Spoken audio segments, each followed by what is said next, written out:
बेटी की हलाकत के बाद बलूचिस्तान में जारी न खत्म होने वाली शोरिश का सिलसिला बदस्तूर जारी है। अब इसकी शिद्दत में इजाफा इंतहाई तशवीशनाक है। इसके रूट कॉज क्या हैं? क्या ये किसी ग्रेट गेम का हिस्सा हैं? इंडिया की साजिश है, तारीखी जख्म है या कुछ और? क्या इस मसले का कोई हल मौजूद है? अगर ये कहा जाए कि मीडिया इमरान खान के बगैर नामुकम्मल है तो गलत न होगा। आज उन्होंने हुकूमत को वार्निंग देते हुए कहा कि चीफ जस्टिस के तब्दील होते ही मौजूदा हुकूमत गिर जाएगी। क्या इमरान खान ने पर्चा वक्त से पहले आउट कर दिया? इन तमाम सवालों को तारीख के तनाजुर में डिकोड करेंगे नजम सेठी। अस्सलाम वालेकुम। सेठी से सवाल के साथ मैं हूं सैयद आयशा नाज, मेरे साथ मौजूद है नजम सेठी साहब। अस्सलाम वालेकुम। सेठ साहब, बड़ा क्रिटिकल इशू है और इतना क्रिटिकल है कि इस पे वज़ीर आज़म पाकिस्तान को क्वेटा जाना पड़ा। वहाँ एपेक्स कमेटी के इजलास की उन्होंने सदारत की और उसमें उन्होंने बलूचिस्तान के मसले के हल के लिए मुख्तलिफ तजावीज़ और इक़दाम पर गौर किया। असल में जब भी हम बलूचिस्तान की बात करते हैं ना तो ऐसा लगता है जैसे एक ऐसा मौजू है जिस पे बार बार हम लकीर पीटते रहते हैं, सांप हर बार गुजर जाता है। ये जो गुजरा हफ्ता है ये बहुत क्रूशल रहा। आपने भी देखी होंगी ख़बरें और खून आलूद मनाजिर, और जैसे बलूचिस्तान अब की बार एक नई आजमाइश से गुजरा है। हमला आवरों ने एक तो ये कि 26 अगस्त के दिन का इंतखाब किया जब 18वीं बरसी थी मरहूम अकबर बुगटी साहब की। 26 अगस्त की शब को हम देख रहे हैं कि 6 मुख्तलिफ मकामात पर मुख्तलिफ तरीक़ों से अटैक किए गए। कहीं शनाख्त करके टारगेट किया गया और कहीं जो पुलिस चौकियां हैं, थाने हैं, उनको टारगेट किया गया। फिर मुख्तलिफ शाहराहों पे भी हमने देखा, कहीं रेलवे लाइन उड़ा दी गई, चाहे कहीं जला दी, गाड़ियाँ जला दी गई। एक मैसेज दिया गया खौफ का, दहशत का। मुख्तलिफ अंदाज है आपकी बार अटैक्स का, और जो उसमें शामिल हैं अफराद, कोई उन्हें कह रहा है कि ये लापता अफराद में हैं, उसमें यंग हैं बहुत ज़्यादा लोग जो शामिल हो रहे हैं इस तरह के अटैक्स में। ख़वातीन, 3 मुख्तलिफ ख़वातीन अभी तक ख़ुदकुश अटैक्स कर चुकी हैं, वो भी बड़ा सिग्निफिकेंट मामला है। अब जो इस पर रद्द-ए-अमल आया हुकूमती शख्सियात का वो ये था कि किसी बलोच ने पंजाबी को नहीं बल्कि दहशतगर्दों ने पाकिस्तानियों को मारा। ये तो उन्होंने एक कलेक्टिव मैसेज दिया वज़ीर आला बलोचिस्तान ने। फिर वज़ीर दाखिला हमारे मोहसिन नकवी साहब जो पहुँचे भी हुए हैं एपेक्स कमेटी के इजलास में, उन्होंने कहा है कि हमला करने वाले दहशतगर्द हैं, उन्हें नाराज़ बलोच नहीं कहा जा सकता, और ये कि बलोचिस्तान में जो होने वाले हमले हैं वो इंटेलिजेंस की नाकामी नहीं है। इसके साथ ही उन्होंने कहा कि ये एक SHO की मार है जो वहाँ पर लोग इस तरह की तबाही मचा रहे हैं। ख्वाजा आसिफ ने भी इस पर रोशनी डाली और उन्होंने ये कहा कि इसमें भारत मुलव्वस है, और एक तजिया ये है कि CPEC को सबोताज करने की कोशिश है जो पाकिस्तान की लाइफ लाइन कहा जा रहा है। इंडिया, CPEC और फिर मिसिंग पर्सनस का मामला, हर कोई अपनी अपनी तशरीह की कर रहा है। लेकिन एक बार फिर हमने देखा कि एक नए ऑपरेशन की बात की जा रही है कि भरपूर तरीके से कुचल दिया जाएगा, ख़ात्मा कर दिया जाएगा इस तरह के दहशतगर्द अनासिर का। मुझे आपसे ये जानना है कि सारी लीडरशिप अब कोयटा बैठी है, इस्लामाबाद में भी हालांकि ब्रीफिंग्स तो इस मामले पर मिलती ही हैं, सब आगाह करते हैं, अपडेटेड रहते हैं हर वक्त बलूचिस्तान के जिस तरह का मामला रहा। अब की बार ऐसा क्या किया जा सकता है या करेगी ये हुकूमत जिसे हम एक भरपूर रिस्पॉन्स, भरपूर रद्द-ए-अमल करार देंगे? रियासत क्या करेगी? आपने जो $100 मिलियन सवाल है वो पहले ही पूछ लिया। असल में ये बार बार हमारी क़यादत की तरफ से कहा जा रहा है ना कि हम भरपूर रिस्पॉन्स देंगे। इस तरह के बयान तो पहले भी आते रहे। मैं आपसे जानना चाहूँगी कि अब की बार मुख्तलिफ होगा कुछ? अगर तो वही पॉलिसी रही जो कि 70 साल से एक पॉलिसी चल रही है हमारे हुक्मरानों की, तो फिर तो ये जो मर्ज़ी कर लें कुछ भी नहीं होगा, क्योंकि उसी पॉलिसी के तहत ही आज यहाँ हम खड़े हैं। वो क्या पॉलिसी थी, क्या उसमें खामियां थी, क्या वो पॉलिसी अब तब्दील होने जा रही है या पॉलिसी तब्दील नहीं होगी, रास्ते नए ढूंढे जाएंगे उसी पॉलिसी के तहत? अच्छा। ये सारे सवाल बहुत अहम हैं। तो अगर आप इजाज़त दें तो फिर अब थोड़ा सा तारीख़ का दौरा भी करना पड़ेगा समझने के लिए, बिकॉज़ हमारी जो नई जनरेशन्स हैं इनको नहीं पता कि तारीख़ क्या है और तारीख़ में क्या हुआ और क्या नहीं हुआ, और ये मामला जो है आज कहाँ आके किस किनारे खड़ा हुआ। तो इसलिए अगर आप इजाज़त दें तो मैं शुरू करता हूँ। बिल्कुल। मुख्तसर बात यह है कि जब पाकिस्तान बना था तो उस वक़्त Khan of Kalat was Balochistan की स्टेट थी उस वक़्त। खान ऑफ कलात ने प्रोविंशियल ऑटोनॉमी मांगी थी, और उस वक़्त पाकिस्तान के हुक्मरान तबका किसी किस्म की फेडरलिज्म का नहीं सोच रहा था, किसी किस्म की प्रोविंशियल ऑटोनॉमी देने का नहीं सोच रहा था, वो 1 यूनिट का सोच रहे थे। इसीलिए उन्होंने एक नई आइन नहीं बनाई थी जिसके अंदर फेडरलिज्म को किया जाता, जिसमें हर प्रोविंस का अपना हक बनता। तो इसलिए उस वक्त थोड़ी बहुत खान ऑफ कलात ने ऑब्जेक्शन रेज़ किया कि भाई हमें तो वादा किया गया था कि हम ऑटोनमस होंगे, मगर वो एक सरदार था, ट्राइबल लीडर था। ठीक। उस वक्त बलूचिस्तान में कोई अर्बन मिडिल क्लास नहीं थी, कोई अर्बनाइजेशन नहीं थी, सिर्फ कबाइल कबीले थे और कबाइल के सरदार थे, और वो एक ट्रेडिशनल सिस्टम था। पाकिस्तान की हुकूमत का उस वक्त रिस्पॉन्स ये था कि तेरी ऐसी तैसी, तू होना कौन है। और कुछ उस वक्त के सेवर जेट्स या कुछ थोड़ी सी बमबारी कर दी उन्होंने जाके वहाँ, और उनको कहा कि सीधे हो जाओ, नहीं फटे चुक जाएंगे थोड़े, बकवास बंद करो। खैर वो कोलैप्स कर गया, और छोटी मोटी रेजिस्टेंस थी वो ख़त्म हो गई। मामला वन यूनिटी चलता रहा वहाँ, किसी इफ़ेक्टिव फेडरलिज्म नहीं थी, इन प्रिंसिपल नहीं थी। फिर ये हुआ कि जब मार्शल लॉ लगा 1958 में, तो उन्होंने अयूब खान ने तो फॉर्मली वन यूनिट बना दिया ना जी। तो उस वक्त फिर रेजिस्टेंस शुरू हुई। 60 की दिहाई में फिर एक दफ़ा मरी एरिया में सरदारों की वजह से, वहाँ के जो सरदार थे उन्होंने फिर रेजिस्ट किया, बिकॉज वो चाहते थे कि हमें हिस्सा मिले रियासत के अंदर और हमें अपने हकूक़ मिले। मगर हमारी हुकूमतों का, हमारी हुक्मरान तबके का कोई मूड नहीं था, और उन्होंने तो और भी तंग कर दी जगह।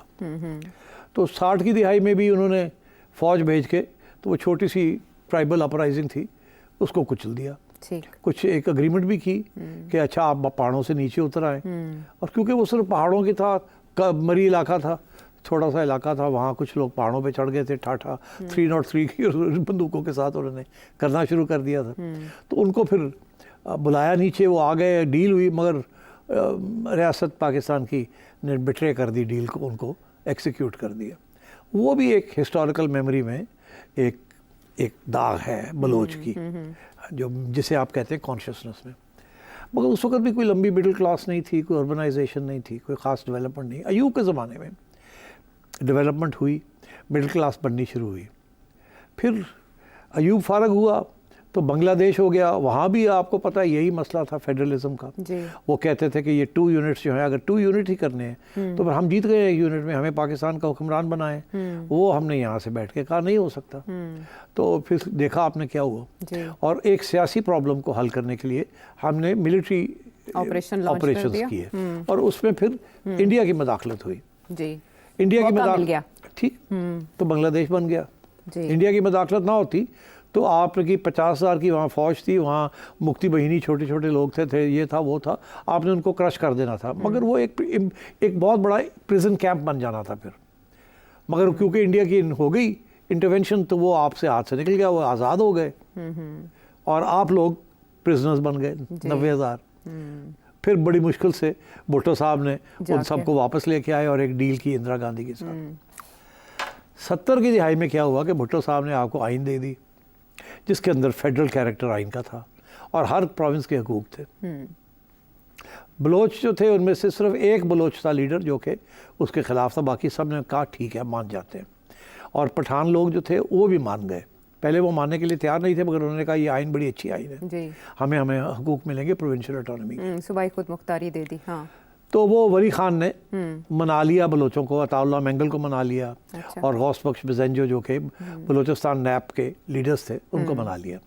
एक सरदार एचएसएन कॉलेज का पढ़ा हुआ, पंजाब का पढ़ा हुआ, उसने कहा नहीं मैं नहीं मानता, हमें ये कम हकूक़ है, हमें ज़्यादा हकूक़ मिलने चाहिए। उनका नाम था खैर बख्श मरी, वो मरी कबीले के सरदार थे। और याद रहे कि 60 की दिहाई में भी मरी कबीला के लोग खड़े हुए थे जी। उस वक्त खैर बख्श जो था वो स्कूल में ही था, मगर कबीले जो थी वो मरी कबाइल खड़े हुए थे। तो वो एक छोटी सी जगह थी मरी इलाका जहाँ रेजिस्टेंस थी। अच्छा। और वो भी सरदार की वजह से। मगर फिर इन्होंने मना लिया खैर बख्श मरी को और कहा कि नहीं जी साइन करें। अच्छा। तो सब ने साइन कर दिए जाके, फिर आइन के ऊपर भुट्टो साहब ने सबको कहा साइन करें। 1973 की कॉन्स्टिट्यूशन बहुत 99.9% कंसेंसस के साथ बनी। अच्छा। जिसके अंदर फेडरल कैरेक्टर जो था वो पक्का कर दिया गया। उसमें ये था कि 2 लिस्टें बना दी, एक फेडरल एक प्रोविंशियल, और ये कहा गया कि सारे के सारे 90% सब्जेक्ट्स जो हैं वो प्रोविंशियली होंगे। फेडरल गवर्नमेंट जो है वो सिर्फ 3-4 मोटी मोटी चीज़ें अपने पास रखेगी, फॉरेन पॉलिसी रखेगी, डिफेंस रखेगी, करेंसी रखेगी और इकोनॉमी जो है मोटी मोटी, बाकी सब चीज़ें जो है वो प्रोविंसेस को चली जाएंगी। हाँ। आइन में लिखा था कि 10 साल के अंदर अंदर ये होगा, नहीं हुआ। वो उन्होंने साइन कर दिया कि चलो जी 10 साल ਅਸੀਂ काट लवांगे। अच्छा। वो आज तक नहीं हुए। आज भी बातें हो रही हैं कि जी फेडरल लिस्ट जो है उसको और डिवॉल्व किया जाए। 18th अमेंडमेंट जब जरदारी साहब लेके आए तो उसमें बहुत से सब्जेक्ट्स जो कि 40 साल पहले होने थे वो फाइनली जाके उनमें से कुछ ट्रांसफ़र हुए, मगर उसके दौरान बहुत सी ग्रीवेंसेस बननी शुरू हो गई। 70 की दिहाई में भुट्टो साहब नाराज़ हो गए खैर बख्श मरी के साथ क्योंकि वो साइन नहीं कर रहे थे जी। और वो आंखें दिखा रहे थे। और तो उन्होंने वहाँ जो गवर्नमेंट थी नैब की गवर्नमेंट जो थी वो उसने पर अपने हिलाने शुरू कर दिए कि हमें ये भी चाहिए, ये भी चाहिए, आपने तो वादा किया था, आइन में लिखा है, आप दे नहीं रहे हैं, आप दे नहीं रहे हैं। उधर वली खान की हुकूमत थी केपी में जी। तो उन्होंने भी कहा कि जी ये भी देना था, आपने नहीं दिया।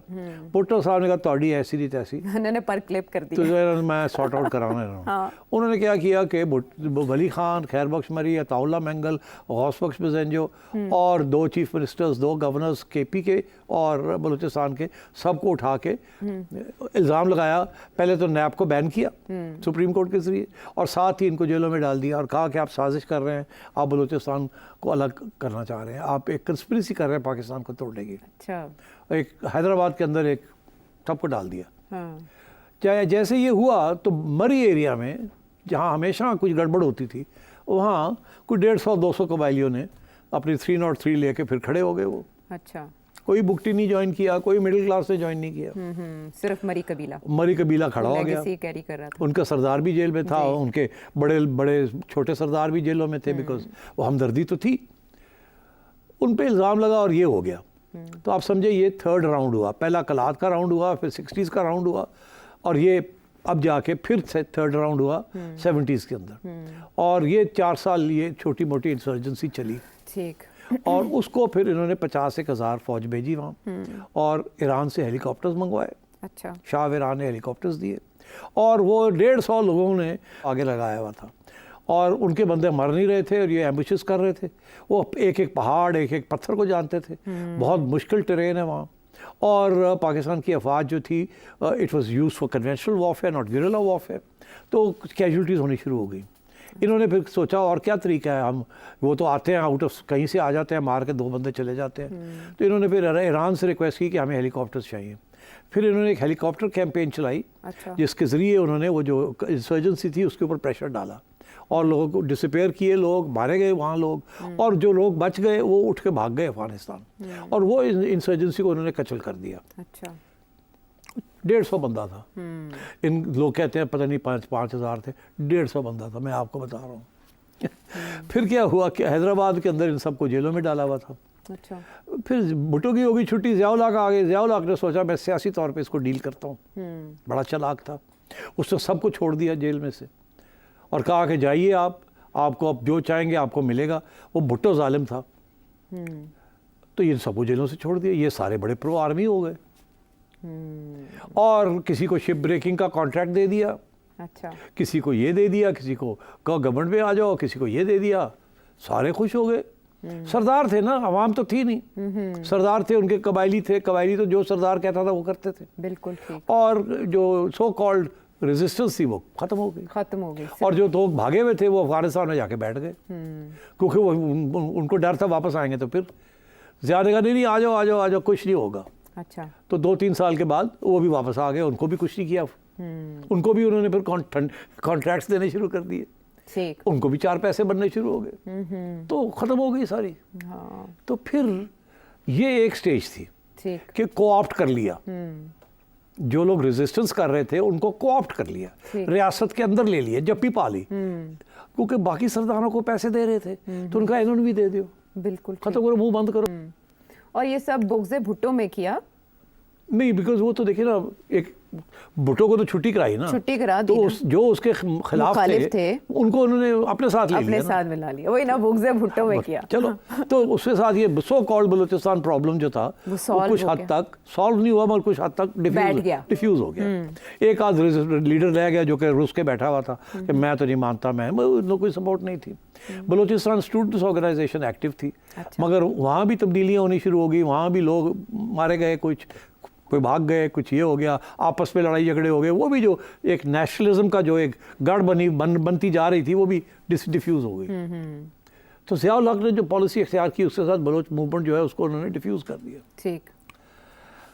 केपी में कोई सब नेशनलिज्म नहीं थी, ये बलूचिस्तान में इस किस्म की सब नेशनलिज्म बन रही थी, वो गायब हो गई। मगर साथ साथ अर्बनाइजेशन बन रही थी, बलोच यूथ बन रहा था, पंजाब में आके पढ़ रहा था, कोई नेशनल कॉलेज में आ रहा था, कोई इंजीनियरिंग में आ रहा था, कोई इधर आ रहा था। वहाँ तो यूनिवर्सिटीज़ नकम्मी यूनिवर्सिटीज़ जी, थी, जी। वहाँ तो एजुकेशन का वैसे कुछ कोई भी हाल नहीं है। तो वो सारे इधर पंजाब में ही आके या कराची में आके वो पढ़ाई लिखाई करते थे। और यंग लोग तो फिर रेडिकलाइज हो जाते जी। हैं। तारीख उनको पता थी कि हमारे साथ पहले ये हुआ, तो अपने डिमांड्स तो वो मांगते थे। तो उन्होंने भी लेफ्टिस्ट ऑर्गेनाइजेशंस ज्वाइन करनी शुरू कर दी, अच्छा। मगर वो देवर ऑल पाकिस्तान ऑर्गेनाइजेशंस। उसके बाद ये हुआ कि मुशर्रफ साहब जब ज़िया गया तो बेनज़ीर आ गई, बेनज़ीर के बाद नवाज़ आया, नवाज़ के बाद बेनज़ीर आ गई। इन्होंने वही पॉलिसी ने ज़िया वाली इख्तियार की ठीक है। कि बलोच नेशनलिस्ट जो थे, अताउल्ला मेंगल, उनके बेटे जो थे वो, और बाकी लोग जो थे जो फरार हुए थे या फरारियों को सपोर्ट करते थे, उनको सबको कोऑप्ट कर लिया। इलेक्शन हो गए, एक को चीफ अख्तर मेंगल को चीफ मिनिस्टर भी बना दिया। ज़रदारी साहब ने 100 अरब रुपए का आगाज़ हुकूक दे दिया, पैकेज लोग मुंह भर गए, लोग चुप हो गए। ठीक, कोऑप्ट कर लिया स्टेट ने। ठीक। मगर एक जो मिडिल क्लास बन रही थी, सरदार, उसको तो आपने कोऑप्ट कर लिया, तो जो मिडिल क्लास बन रही थी उसका क्या हुआ? वो तो उनको तो कहीं नहीं थी, उनको नौकरियां नहीं मिल रही थी, वो कोई बाहर जाने की कोशिश कर रहा था, कोई कोशिश कर रहा था कि ब्यूरोक्रेसी में चले जाएं, मगर क्योंकि तालीम लो थी तो उनके खिलाफ दरवाजे बंद थे उनके। वो डिसग्रंटल्ड होते गए, वो सरदारों के भी खिलाफ होते गए जी कि ये तो ले जाते हैं सारे पैसे हमारे नाम पे। मगर वो मिडिल क्लास तो बन रही थी ना, जी। क्योंकि डेवलपमेंट हो रही थी, इकोनॉमिक डेवलपमेंट हो रही थी, तालीम का थोड़ी बहुत हो रही थी। वहाँ की तो पॉपुलेशन ही कुछ नहीं है, वहाँ तो लाख की मिडिल क्लास होगी सारी। जी। तो और वो कोई इधर है, कोई इधर है, कोई इधर है। और जब वो दूसरे यूनिवर्सिटीज़ में थे, वहाँ हर किस्म के आइडियाज़ भी वो देखते थे, सारा कुछ होता था। So this is what was happening. एक तरफ रियासत के जो पॉलिसी थी वो सरदारों के साथ काम करने की पॉलिसी थी, एक तरफ वो कहते थे ये सरदार गद्दार है जी, एक तरफ बाकी सारे सरदारों को साथ लेके चलते थे, उनको खिलाते पिलाते थे, उनको ओहदे देते थे, उनको कोऑप्ट करते थे जी। तो हम जैसे लोग पूछते थे कि जी तुसी फिर एक तरफ आप कहते हैं आप सरदारों के खिलाफ है, दूसरा कि आपकी सारी पॉलिसी सरदारों के ऊपर बेस्ड है, तो अवामी पॉलिसी तो है नहीं, तो इसलिए मिडिल क्लास एलियनेट हो रही है आपसे, हमारी बात कौन सुनता था। तो सरदार तो हो गए फारग, 2000 के दौर शुरू हुआ और मुशर्रफ साहब अब वो शॉर्ट फ्यूज़, वहाँ एक दो सरदार थे लाइक अकबर बुगटी जी। अकबर बुगटी साहब मेंबर ऑफ पार्लियामेंट थे। बुगटी ट्राइब बहुत बड़ी ट्राइब है, दो ही तो बड़ी ट्राइब्स हैं, बुगटीज एंड मरीज।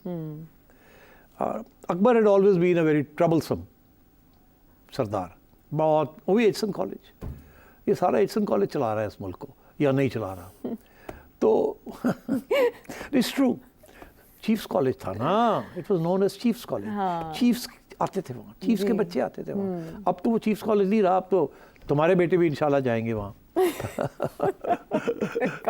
तो अब ये है कि मुशर्रफ साहब ने वही बात हुई, लड़ाई झगड़ा हो गया, बुगटी ने कोई बात की, मुशर्रफ और इन्हें सॉर्ट आउट करो जी। वो जो सॉर्ट आउट वाली इशू है ना, वो आप कबायली लोगों के साथ सॉर्ट आउट नहीं होता। आप और हम शहरों के लोग हैं, पंजाब के रहने वाले हैं, सेटल्ड एरियाज हैं, खाते पीते हैं, ठीक। हमें जब कोई स्नब भी करता है या हमें मिलता नहीं कुछ, हम क्या करते हैं, ज़्यादा से ज़्यादा सड़कों पे निकल के प्रोटेस्ट कर लेते हैं, ऐसे ही है ना। और हम क्या करते हैं, अखबारों में मजमून लिख देते हैं, ज़्यादा हो गए तो ट्रेड यूनियन बना के छोटी मोटी फूफा कर लेते हैं। पहाड़ों में, कबायली इलाकों में वो रहते ही बंदूक के साथ है। उनका वहाँ बंदूक एक किस्म का आर्म एंड अ लेग है। It's what they live by. वहाँ कोई इस्टेब्लिश कानून नहीं है, कोई कुछ नहीं है। और जो कानून भी हैं वो भी सरदारों ने बनाए हुए हैं, और हुकूमत हमारी उन सरदारों को सपोर्ट करती है, हर हुकूमत। उनको अपनी लेवीज दी हुई हैं, उनको अपनी पुलिस फोर्सेस दी हुई हैं जो उनके लिए ट्रिब्यूट कलेक्ट करती हैं। तो वहाँ इस किस्म का सिस्टम है। तो उस सिलसिले में इन्होंने, अकबर बुगटी साहब ने कहा कि मुझे भी पैसे दें। जब नवाज शरीफ को उन्होंने कहा था मुझे पैसे दें सुई गैस, तो नवाज शरीफ साहब ने पैसे दे दिए, भुट्टो भी दे दिया, बेनज़ीर ने भी दे दिए। उनका कारोबार चल रहा था, वो बुगटी चुप करके बैठे हुए थे। सरदार को पैसे मिल रहे थे, सरदार कुछ नीचे बांट देता था, बाकी अपने पास रख लेता। यही तारीखी, यही रोल रहा है। इन्होंने देखा हुआ है अकबर ज़्यादा ही ज़रा गड़बड़ कर रहे हैं, हर बार इन्हें पैसे मांगता है, इन्हें उधर सॉर्ट आउट करो। वो सॉर्ट आउट करते करते इन्होंने अकबर को मार दिया, ऑपरेशन किया उसके खिलाफ, उसको मार दिया। वो कल्ला बंदा सी, नाल ਉਹਦੇ कोई 10 बंदे भी नहीं सन, उसको जाके इन्होंने मार दिया। उस वक्त तक एक मिडिल क्लास भी बन चुकी थी जी, और वो अर्बन मिडिल क्लास थी। वो दूर दराज के इलाकों में लड़के लड़कियां पढ़ रहे थे, सीख रहे थे। और उस वक्त हिंदुस्तान की तरफ से एक नई पेशकदमी हुई। अच्छा, वो क्या? हिंदुस्तान की तरफ से ये फैसला हुआ उनके हुक्मरान तबके ने कि पाकिस्तान ने हमें कश्मीर के अंदर ब्लीड किया है, बहुत बहुत जंगें भी की हैं हमारे साथ, 4 जंगें हो चुकी हैं कश्मीर के ऊपर। फिर इन्हें पंजाब में उकसाया, सिखों को ट्रेनिंग दी, और कश्मीर के अंदर जिहाद भेजी, मुजाहिदीन भेजे। जब अफगानिस्तान ख़त्म हुआ तो सारे इधर टर्न कर दिया। तो अब आ गया टाइम टू पे बैक। ये पाकिस्तान की जो हुक्मरान तबका है वो हमें नहीं जीने देगा, हमेशा तंग करेगा। अच्छा। अब वक्त आ गया कि हम भी इनको तंग करें। तो मसले को बारीक बीनी से देख रहे हैं, और ये मामलात कहाँ से बिगड़े और कहाँ जाकर मज़ीद मामलात उलझाव का शिकार हुए। गुफ्तगू का सिलसिला जारी रहेगा, ब्रेक के बाद भी आगे। प्रोग्राम में एक बार फिर खुश आमदीद जी। अकबर बुगटी की मौत के बाद काफ़ी बेचैनी थी वहाँ मिडिल क्लास के अंदर।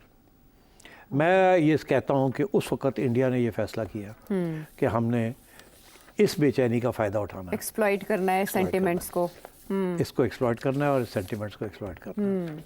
और इन्होंने उस वक़्त बलोच जो एग्ज़ाइल में थे, क्योंकि उसके बाद छोटी मोटी जो ठुक ठुक हुई, बहुत से लोग उठ के चले गए बाहर। अकबर के ग्रैंड सन्स और मरी के लोग उठ के चले गए बाहर। कुछ अफगानिस्तान में चले गए, कोई यूरोप में चले गए, कोई मिडिल ईस्ट में चले गए। वहाँ से उन्होंने कहा हम कुछ करेंगे, इंतकाम करेंगे, ये करेंगे। कुछ नहीं था वहाँ। इंडिया के इंटरवेंशन के साथ बहुत बड़ा एक नया डायमेंशन खुल गया। मैंने इंटरव्यू किया था हैर ब्यार मरी को लंदन में, जो खैर बख्श मरी के साहिबजादे थे। मैं उनको जानता था, मैंने उनसे इंटरव्यू मांगी, उन्होंने देते तो नहीं थे, दे दी मुझे। अच्छा। उसमें उस इंटरव्यू में जो कि चली थी के ऊपर, उन्होंने ये कहा कि हमें अगर हिंदुस्तान से पैसे मिल रहे हैं या मिलेंगे तो हम ले लेंगे, हमें अगर शैतान भी पैसे देता है तो हम उनसे पैसे और हथियार ले लेंगे, और हम ले रहे हैं और हमें रोक नहीं कोई सकता। ऐसी बात की उन्होंने, खुलेआम, बगैर डरे, क्योंकि हकीकत ये थी, बागी हैं। तो अब बात यह है कि वो दिन है और आज का दिन है। अफगानिस्तान डिस्टेबलाइज्ड है जी। आज अफगान आपके खिलाफ हुए हैं आपकी पॉलिसीज की वजह से, जो भी है वो अलग बात है। बलूचिस्तान को बेस, बलूचिस्तान की मिडिल क्लास को बेस बन गया, मिल गया वहाँ। उनको फंडिंग जो है सारी और हथियार जो है उन्हें वहाँ से मिल रहे हैं। जो फॉरेन पावर्स आना है या इंडिया है, जो भी है, they are aiming arming them. अब ये बात है कि इसके 2 पहलू हो गए ना। एक तो ये कि ग्रीवियंस था, वो लो लेवल का ग्रीवियंस था जिसको कोऑप्ट किया जा सकता था। अच्छा। और गलत तरीके से कोऑप्ट करने की कोशिश की गई, और फिर अकबर बुगटी के मर्डर के बाद बिल्कुल हाथ से गेम निकाल दी गई। उसके बाद इंडिया कूद गया और उन्होंने ट्रांसफॉर्म कर दिया उस गेम को। वो गेम थी प्रोविंशियल ऑटोनॉमी के लिए। उसके ऊपर इल्ज़ाम लगता था कि आप सेसेशनिस्ट हैं, वो सेसेशनिस्ट वेस्टर्निस्ट कुछ नहीं था। कोई सेसेशन नहीं हो सकती आजकल की मॉडर्न स्टेट के अंदर विदाउट फॉरेन इंटरवेंशन। मगर यहाँ इल्ज़ाम ये लगा के उनको टारगेट किया गया। अच्छा। और इंडिया को मौका मिल गया, और इंडिया की पॉलिसी तब्दील होनी शुरू हो गई।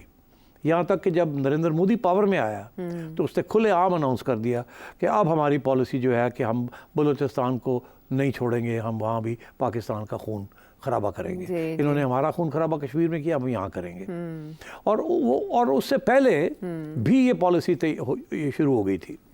2010 में गालबन यूसुफ रजा गिलानी और इंडिया के उस वक्त के प्राइम मिनिस्टर मनमोहन सिंह साहब, ये इजिप्ट के एक शहर है शर्म अल शेख, वहाँ ये गए और वहाँ बैठ के ये एक जॉइंट कम्युनिके इशू हुई जुलाई 2009। Thank you.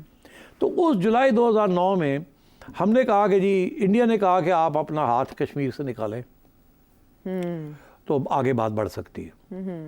हमने कहा आप अपना बलूचिस्तान से हाथ निकालें तो बात आगे बढ़ सकती है। इंडिया ने ये तस्लीम कर लिया कि उनका हाथ था बलूचिस्तान में। ये रिपोर्टेड है, हाँ, हिंदुस्तान टाइम्स। हमने ये कहा कि हम हमारा हाथ है कश्मीर में, हम पीछे हटते हैं, आप बलूचिस्तान से अपना हाथ निकालें। कम्युनिके इशू हो गई, ओके, लोग खुश, हाँ, मसला हल हो गया। और मगर हुआ क्या, जैसे मनमोहन सिंह इंडिया वापस पहुंचा तो वहाँ उसकी माँ बहन हो गई। वहाँ उन्होंने कहा तुम कौन होते हो जाके, तुम एडमिट कर रहे हो कि हमारा हाथ है बलोच, हमने तो आज तक कभी एडमिट नहीं किया। उसने कहा मुझे तो वो पूरी फाइल लेके आए थे, उन्होंने दिखाया हम क्या कर रहे हैं, वो सही कह रहे थे, हम तो कर रहे हैं। अच्छा। तो मैंने सोचा ये अच्छा है, गिव एंड टेक हो जाए। ओहो, जो शोर पड़ा वहाँ, और वहाँ का जो फॉरेन सेक्रेटरी था उसको रिजाइन भी करना पड़ गया। अच्छा, वहाँ का डॉन लीक्स था ये? अब ये वहाँ का डॉन लीक्स था, वहाँ का मीडिया पड़ गया जैसे ही वो वापस आया। अच्छा, वो भाग गए। हाँ। उसके बाद जब आया नरेंद्र मोदी तो अजीत डोवल जो उनका नेशनल सिक्योरिटी एडवाइजर है, उसने ऑफिशियल पॉलिसी क्लेम की कि अब हमारी पॉलिसी डिफेंसिव नहीं होगी अगेंस्ट पाकिस्तान, ऑफेंसिव डिफेंस होगा। हम कश्मीर, आज़ाद कश्मीर, गिलगित, ये और इंडिया, ये दो हमारे इलाके हैं, अब हम इनकरेज करेंगे for them to get out of Pakistan, और ये हमारे पास आने चाहिए, और बलूचिस्तान जो है उसको हम इनकरेज करेंगे कि वो उससे सीड करे। बिल्कुल। तो इंडिया पॉलिसी जंप्ड इन। ठीक है, इंडिया पॉलिसी जब जंप इन हो गई तो ये सारा जो मूवमेंट है from being a movement for rights became a movement for okay. जैसे कि अफगानिस्तान के साथ ये वही वक्त था जब कि आप तालिबान जो थे, पहले आपने TTP के ख़िलाफ़ आपने TTP के ख़िलाफ़ आपने एक्शन किया था 2010 में। जनरल पाशा ने DG MI थे तो उन्होंने ये किया था, और यह MO थे स्वात के अंदर, और तो उनको निकाला था वहाँ से। बाद में जनरल फैज़ ने उनको वापस ले आए, रिवर्स कर दिया। उसके दरमियान उनको 18 अग्रीमेंट 14 अग्रीमेंट्स हुई, पैसे देते रहे कि चुप कर जाओ, वो पैसे भी ले जाते थे और फिर अपना काम भी करते थे। हाँ। तो wrong state policies, short term state policies, ठीक। वहाँ तालिबान हमारे गले पड़ गए, इधर अब बलोच हमारे गले पड़ गए, और यहाँ ये है कि एक तरफ उनका एक ह्यूमन राइट्स मूवमेंट चल रही है बिकॉज लोग डिसअपेयर कर रहे हैं। ये उसी तरीके से आज लोग डिसअपेयर कर रहे हैं जैसे इंडिया के कश्मीर के अंदर कश्मीरी डिसअपेयर किए थे। वहाँ इंडिया ने जब क्रैकडाउन किया था ऑन सेसेशनिस्ट्स तो लोग मार दिए गए, जेलों में डाल दिए गए, डिसअपेयर कर गए, डेड बॉडीज नजर आती थी। बिकॉज सेसेशन जब होती है तो कोई रियासत सेसेशन को एक्सेप्ट नहीं करती, तो जब वो सेसेशन की बात आती है तो रियासत बिल्कुल फिर सख्ती के साथ कर चलती है, आहनी हाथों से। फिर ये ह्यूमन राइट्स नहीं कुछ देखता, क्योंकि ये दोनों चीज़ें साथ साथ ही चलती है। एक तरफ आप कहते हैं कि हम इस मुल्क में रहना नहीं चाहते, इस मुल्क को तोड़ना चाहते हैं, दूसरी तरफ आप कहते हैं कि आपके कोई इंसानी हकूक भी है, सवाल ही पैदा नहीं होता। आप हमारी आइन को नहीं मानते तो फिर आप आइन के मुताबिक क्या प्रोटेक्शन मांग रहे हैं हमारी। वज़ीर आज़म ने एग्जैक्टली यही बात की है। This is the reality. तो अब बलूचिस्तान के अंदर जो हो रहा है वो तब्दील हो चुका है। पहले कबायली लेड था, अब मिडिल क्लास लेड है।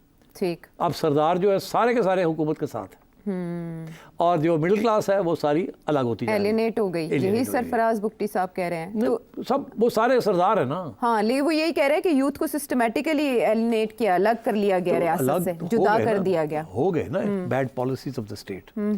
जब इनको चाहिए था कि मिडिल क्लास को कोऑप्ट करते इनटू द स्टेट, इन्होंने सरदारों को कोऑप्ट कर लिया। सरदार तो खत्म होते जा रहे थे वहाँ। और अब ये जो डिमांड है कि फ्री एंड फेयर इलेक्शंस, वो यही कह रहे हैं ना, मिडिल क्लास यही कह रही है कि फ्री एंड फेयर इलेक्शन में अब ये सरदार नहीं जीतेंगे, मगर ये सरदारों को जिता देते हैं। हाँ, अपनी मर्जी की हुकूमत दी जाती है, तो हुकूमत भी और इलेक्ट भी उन्हीं को कराते हैं। अभी भी ये वो गलत पॉलिसी चल रही है जिसकी वजह से अवाम बलूचिस्तान की जो है, जो बलोच अवाम है, वो एलियनेट हो रही है आपकी अपने सरदारों से भी, वो तो पहले से हो रहे हैं। ठीक। और क्योंकि कबायली सिस्टम ब्रेक डाउन कर रहा है ना आहिस्ता आहिस्ता। देखिए तारीख में ऐसे ही होता है, Aahista Aahista break down system करता है और दूसरे more powerful systems take over. तो अर्बनाइजेशन, ट्रैवल, ये सब नई डेवलपर्स हैं। अब आप वो पहाड़ के एक ऊपर चोटी पे बैठ के एक छोटी सी 303 लेके नहीं आप कुछ कर सकते हैं। अब इसके जरिए आप लड़ते हैं, ब्रेन वॉशिंग। अब इसके लिए आप और आपको जो सपोर्ट मिलती है वो आपको सरदार नहीं सपोर्ट देता, आपको बाहर फॉरेन पास देते हैं और फिर आपके पास इतनी ताकत हो जाती है कि आप बैंक्स भी बैंकों से भी ले सकते हैं, किडनैपिंग से भी ले सकते हैं, अटैक से भी ले सकते हैं। Then you are self sustaining movement बन जाती है। So that's what's happening right now. And I tell you one thing कि ये जो है ना कि जी आपने मुझे पूछा कि कैसे इसको सॉल्व किया जाए जी। अब बहुत सी बातें मैं और कर सकता हूँ, आप सवाल मुझे पूछ लीजिएगा, मैं आपको बताऊंगा। मैंने इन अ नटशेल आपको बताया है कि ये कहाँ से कहाँ बात पहुँच गई है। ये अब जो कुछ लोग हैं ना जो कह रहे हैं कि जी वो देखिए ना मिडिल क्लास जो है उसको एलियनेट कर दिया है और बात ये है कि ये एक तारीख से एक चीज़ चलती आ रही है। ऐसे नहीं कि आज हुआ है, ये एक पूरी पुरानी पॉलिसी है, ये चलती आ रही है। उसके अंदर जो नई डेवलपमेंट है दो है, एक अर्बन मिडिल क्लास बन गई है जी और ट्राइबल कम हो गया है। दूसरा ये कि ट्राइबल लीडर्स भी जो हैं जो कि अर्बन मिडिल क्लास के लीडर्स बन सकते थे, like Akhtar Mengal and others और भी हैं, उनको भी आउट कर दिया गया। अगर उनको आप आउट ना करते, ये मारंग बलोच, अगर आप इनको इन कर दें, आउट ना करें, तो शायद you might have a better chance. मगर अब बात ये आपने इनको भी आउट कर दिया। इनको भी आप ना प्रोटेस्ट करने देते हैं, ना कुछ करने देते हैं, ना इनकी बात सुनते हैं। वो अब डिसिपेट पर्सन्स की बातें कर रहे हैं। जाहिर है हर एक बंदे का कोई ना कोई घर से कोई ना कोई इन्वॉल्व होगा या नहीं होगा।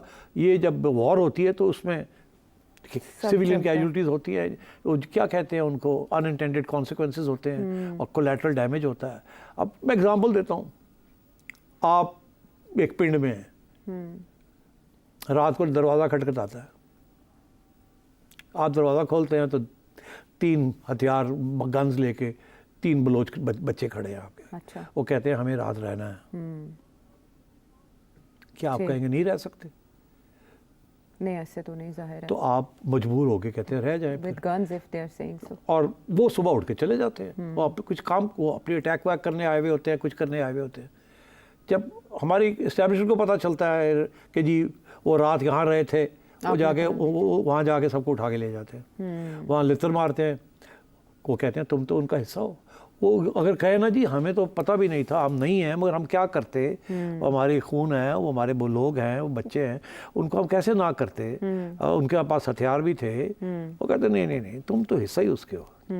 अच्छा, उनमें से फिर कुछ लोग जाहिर है फिर वो कैजुअलिटीज हो जाती जद में आ जाते फिर सारी की सारी फैमिली आप उनके खिलाफ हो जाती है। तो ये वॉर का ये कॉन्सिक्वेंस होता है, ये क्लीन कट बिजनेस नहीं होती। और सेसेशन जहाँ हो और फॉरेन पास जहाँ इन्वॉल्व हो, वहाँ जो इस्टेब्लिशमेंट की जो फोर्सेस होती हैं या रियासत की जो फोर्सेस होती हैं वो बहुत हार्ड हिटिंग होती हैं, वो टॉलरेट कुछ नहीं करती। बिकॉज उनके लिए ट्रेनिंग ही सारी ये होती है कि जो पाकिस्तान को नुकसान पहुँचाएगा वो गद्दार है, उसको नहीं छोड़ना। बलूचिस्तान में ये शोरिश पहली बार बर्पा नहीं हुई। हर बार यही कहा गया कि हम भरपूर जवाब देंगे और मसले के हल के लिए हम कोशा हैं, लेकिन ऐसा हो न सका। अब की बार ऐसा मुमकिन होगा? ब्रेक के बाद आके बात करेंगे। शो में एक बार फिर खुश आमदेद। अच्छा, हार्ड हिटिंग एक अरसे से हम टीटीपी के खिलाफ भी कर रहे हैं और ये अलहदगी पसंदों के खिलाफ भी कर रहे हैं। इंडिया में हमने देखा जब भी अलहदगी पसंद तहरीक चली तो वहाँ कैसे कॉम्बैट किया गया। फिर श्रीलंका में भी हमने तमिल टाइगर्स के साथ मामला देखा। ये वाला मसला हल क्यों नहीं हो पा रहा? वो कॉप जो आप कह रहे हैं वो मुश्किल क्यों है इस हुकूमत के लिए? उसकी वजह 2 है ना। अब क्या? एक तो ये है कि फॉरेन इंटरवेंशन चल रही है, वो कम नहीं हुई। ठीक, क्योंकि इंडिया अपना हाथ नहीं छोड़ रहा। मगर अब उसके अंदर एक और डायमेंशन ऐड हो गया है, क्योंकि चाइना का इंटरेस्ट आ गया इन सिपेक। उसके साथ अमेरिका और इंडिया और तकड़े हो गए हैं कि इनको आने नहीं देना यहाँ, चाइना को नहीं आने देना, उसके लिए कुछ भी कर जाना। इसलिए बलोच जो है उनको फीड किया जा रहा है। They are attacking not just Punjabis and security forces, they are attacking Chinese, they are attacking वो सिंबल्स जो कि कॉलोनियलिज्म के सिंबल्स हैं। वो कहते हैं ग्वादर जो है वो बलूचिस्तान का हिस्सा है, यहाँ सारी एडमिनिस्ट्रेशन सारा कुछ हमारा होना चाहिए, ये पोर्ट जो है ये इसकी रेवेन्यूज हमें मिलनी चाहिए, जैसे सुई की रेवेन्यूज वगैरह वगैरह वगैरह। वो नहीं है ना। तो अब उन्होंने कहा कि ये चाइना अगर यहाँ आके कंसोलिडेट कर गया तो फिर ये बहुत तकड़ा मुल्क हो जाएगा। ठीक। तो अमेरिका भी नहीं चाहता चाइना कंसोलिडेट करे, इंडिया भी नहीं चाहता कि चाइना कंसोलिडेट करे। चाइना बड़ा अपसेट है कि वो इतनी इन्वेस्टमेंट्स कर रहा है और सिक्योरिटी नहीं मिल रही उसको, और उनको टारगेट किया जा रहा है। That is why the Chinese are being targeted by the Taliban and by the Baloch. तो पीछे से जो पावर्स हैं they are doing that. Okay. तो अब बात यह है कि this is now become much more complicated than it was in say 20 years ago। 20 years ago ये मैनेज हो सकता था। ठीक। और छोटे छोटे टाइम्स के अंदर इसको मैनेज भी किया गया, मगर फिर गलतियां हुई। अब ज्यादा से ज्यादा ये देखिए ना किस तरीके से उन्होंने अटैक्स किए हैं। अकबर बुगटी की डेथ एनिवर्सरी या असैसिनेशन एनिवर्सरी, जिसको जो मर्जी कह लें, उनके लिए तो वो शहीद है, मार्टर है। उसके उस दिन के लिए उन्होंने पूरी प्लानिंग की और कितनी जगह पे सिमल्टेनियसली अटैक्स की और कितनी कैजुअलिटीज हमारी हुई हैं, और एक मैसेज भी दिया कि हम कर सकते हैं। अब वो यूट्यूब भी पे आ रहे हैं, सारा कुछ कर रहे हैं। They are going to challenge all Baloch students and expatriates. उनकी एक सोर्स ऑफ फंडिंग अब बलोच लेबर जो है इन द मिडिल ईस्ट वो भी एक बन जाएगी। वहाँ भी तो मिडिल क्लास बन रही है ना। वो 4 पैसे कमा रहे हैं, वो घर भेज रहे हैं अपने देहातों में, वहाँ लोग तालीम ले रहे हैं, जिस किस्म की भी तालीम है वो मिडिल क्लास बन रही है वहाँ। ये जो पैसा आ रहा है it is creating a middle class. Pakistan में भी उसने मिडिल क्लास क्रिएट की है, बलूचिस्तान में भी वो मिडिल क्लास क्रिएट कर रहा है, Baloch workers in the Gulf. You understand? तो मैं ये समझ रहा हूँ कि ये अब अनमैनेजेबल है, unmanageable from one point of view. तो ये सुना आपने कि अनमैनेजेबल है, लेकिन एक एंड से इसके बाकी एंड्स क्या हैं और ये किस तरह मैनेज हो सकता है, इन तमाम पहलुओं पर बात करना इस वक्त पाकिस्तान के लिए नागुज़ीर है। आने वाले शो में यानी कल के शो में हम इसके सॉल्यूशंस पर बात करेंगे, इसके सद्देबाब पर बात करेंगे। आप कोई सवाल भेजना चाहें तो इस नंबर पर जो आपके सामने इस पर भेजिए। अगले प्रोग्राम तक के लिए इजाज़त दीजिए।